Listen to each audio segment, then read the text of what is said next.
Hello and welcome to another lecture of mathematics for class 9th। इस video lecture में हम solve करेंगे exercise 1.4 का क्वेश्चन नंबर 9। क्वेश्चन नंबर 9 है verify that a into B plus C is equal to A B plus A C for the following matrices. Matrices given है, हमने क्या करना है, हमने ये वेरीफाई करना है a into B plus C is equal to A B plus A C, हमने ये वेरीफाई करना है। तो चलिए शुरू करते हैं किस तरह ये वेरीफाई होगा, किस तरह क्वेश्चन सॉल्व होगा ये। तो ये आ गया क्वेश्चन 9 का पार्ट फर्स्ट में ए बी सी तीन मैट्रिसेस गिवन है, हमने ये वेरीफाई करना है। ये जो है ये बेसिकली क्या है, ये है distributive law of multiplication over addition. Distributive law of multiplication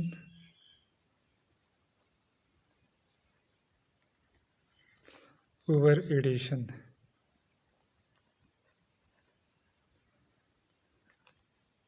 ये क्या है, distributive law of multiplication over addition.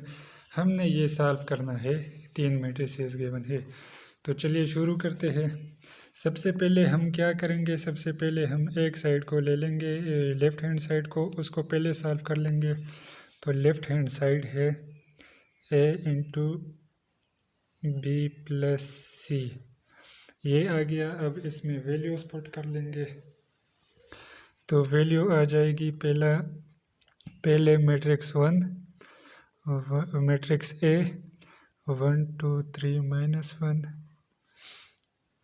Into B matrix है 1 0 0 2 प्लस मैट्रिक्स सी 3 -1 0 2। ये इसमें हमने वैल्यूज़ पुट कर लिए, ए की जगह मैट्रिक्स ए, बी की जगह मैट्रिक्स बी एंड सी की जगह मैट्रिक्स सी हमने पुट कर लिया। अब हम इसको सॉल्व करेंगे। 1 2 3 -1 ये एज इट इज़ आ जाएगा। अब बी एंड सी मल्टीप्लाई हो रहा है। तो अभी तक मुझे उम्मीद है कि एडिशन आप लोगों की फिंगर टिप पे होगी, इसमें कोई भी मसला नहीं होगा। तो इसको डिटेल में सॉल्व करने की ज़रूरत नहीं है। अभी हम इसको सीधा आंसर लिख लेंगे। क्या करते हैं हम एडिशन में कि करेस्पॉन्डेंट एलिमेंट जो होते हैं दोनों मैट्रिसेस के, वो आपस में ऐड होंगे, यानी फर्स्ट एलिमेंट के साथ सेकंड एलिमेंट के साथ, और इसी तरह सारे एलिमेंट्स आपस में ऐड हो जाएंगे।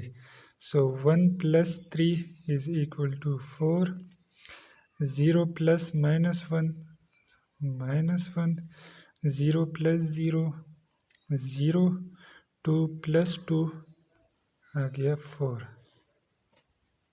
ठीक, अब इन दोनों को मल्टीप्लाई करेंगे। सो मल्टीप्लिकेशन में क्या होता है कि हम पहले मैट्रिक्स की पहली रो लेंगे, उसको पहले मल्टीप्लाई करेंगे फर्स्ट कॉलम के साथ, फिर सेकंड कॉलम के साथ, फिर दूसरे रो को लेंगे, उसको फर्स्ट और सेकंड कॉलम के साथ मल्टीप्लाई करेंगे। सो 1 × 4 इज़ 4 प्लस 2 × 0 0। ठीक है, फर्स्ट कॉलम के साथ हो गया। अब इसी फर्स्ट रो को हम मल्टीप्लाई करेंगे सेकंड कॉलम के साथ। सो 1 × -1 ये आ जाएगा -1 प्लस 2 × 4 आ जाएगा 8। फर्स्ट रो को हमने सारे कॉलम्स के साथ मल्टीप्लाई कर लिया। अब सेकंड रो की बारी है, तो सेकंड रो को पहले फर्स्ट कॉलम के साथ फिर सेकंड कॉलम के साथ मल्टीप्लाई करेंगे। 3 × 4 12 प्लस -1 × 0 0, 3 ×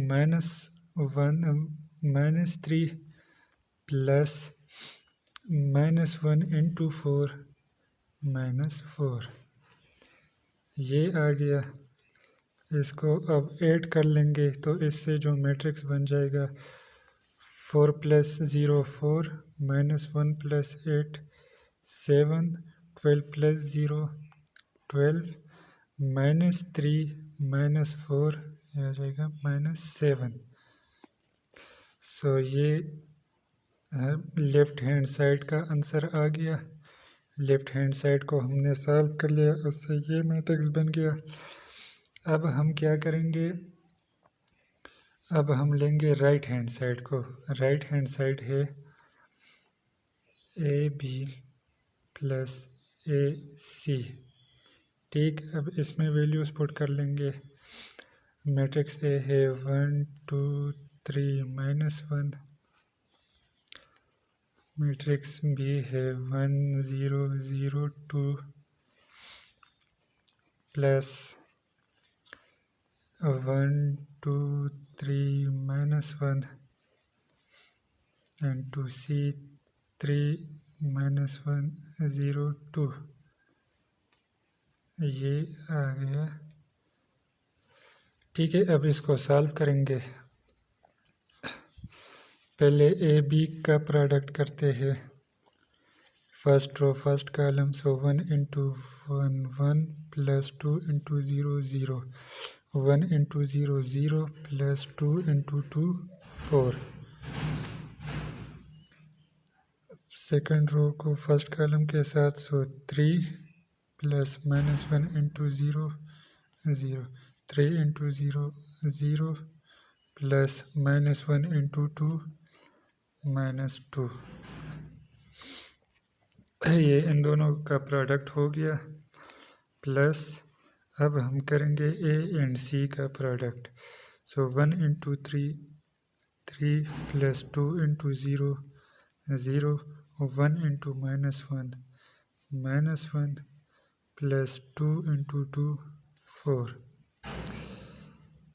अच्छा जी, 3 × 3 9 + -1 × 0 0 3 × -3 -3 + -1 × 2 -2। ये प्रोडक्ट हो गया। अब इसको ऐड कर लेंगे। सो 1 4 3 -2 + 3 3 9 -5। अब इन दोनों को ऐड कर लेंगे मैट्रिसेस को, तो इससे क्या आ जाएगा 1 × 3 4 4 + 1 + 3 4 4 + 3 7 3 + 9 12 -2 + -5 -7। ये आ गया राइट हैंड साइड। दोनों को हमने सॉल्व कर लिया। अब हमने क्या देखना है, अब हमने देखना है कि ये दोनों इक्वल है कि नहीं। तो आंसर मैच कर लेंगे। 4 7 12 -7 4 7 12 -7। तो ये प्रूफ हो गया कि A × B + C = AB + AC। ये वेरीफाई हो गया। ठीक है, तो इसी तरह सॉल्व होगा ये वाला क्वेश्चन। अगर इसमें कोई मसला हो, कोई बात समझ नहीं आई हो, तो कमेंट में हमें बता दीजिए। चैनल को लाइक करें, सब्सक्राइब करें, शेयर कीजिए। Thank you.